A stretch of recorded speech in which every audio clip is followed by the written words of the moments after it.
We've used Panopto in our teaching, but more recently we've started to use it quite a lot in one of the modules that I run, which is the cancer biology module taken by our second year undergraduate students.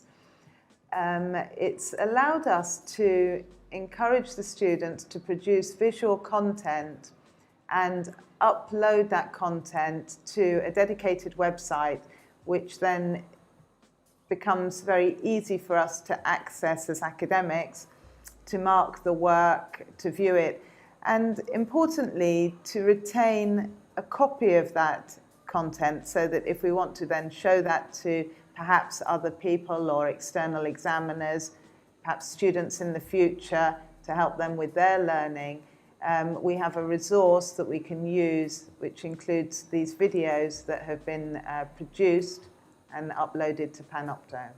Historically, in our cancer biology module, the students have written a long extended essay which has enabled them to cover many diverse aspects of cancer, right through from the prevention of cancer, right through to the treatment of cancer and the biological changes that happen along the way. With this new approach, what we've asked the students to do is produce visual content in the form of short videos.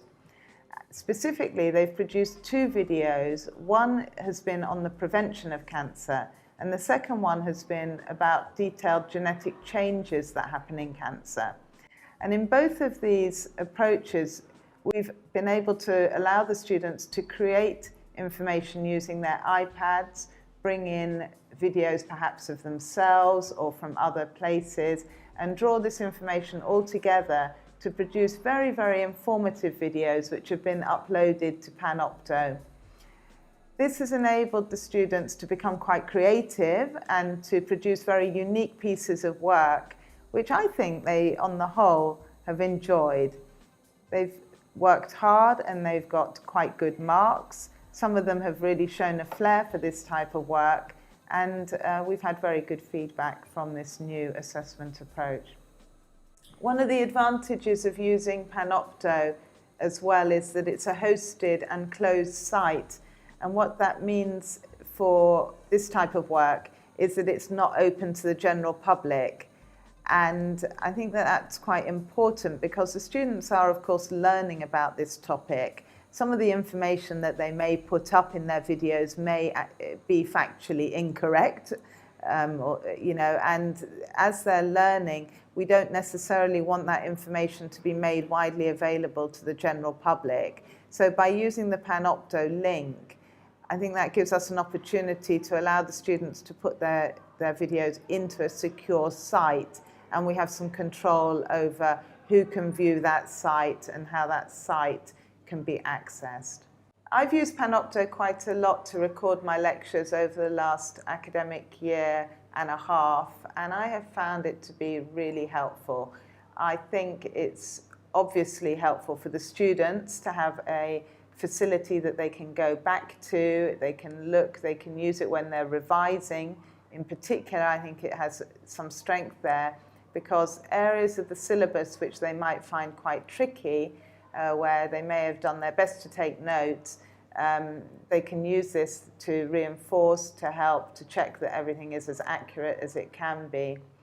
Actually, as a member of staff, I think that the Panopto is quite useful too, because I have gone back to lectures that I recorded last year, tried to check what worked well, what didn't work quite so well, and then tweak my lectures for the following year.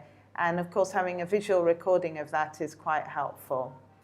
On a more general note as well, I think that we could use these as resources more widely, make them available to students who, for whatever reason, are choosing to take their courses in a distance mode, which might fit with their working lives better, or it might fit with perhaps particular events that happen that they don't expect to happen, which means that they can then catch up with their work.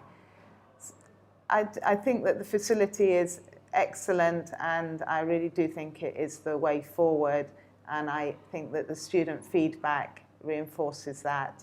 My experience of it has been generally very, very good.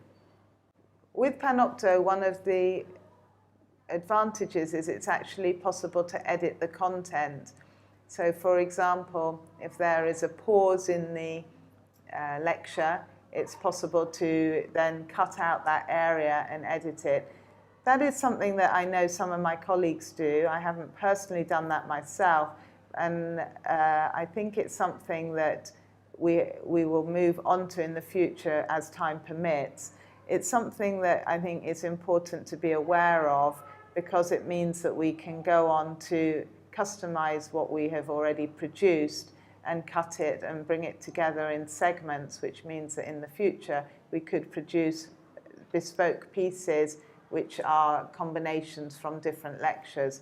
And that's something that we could think of more in the future as academics, if time were to permit.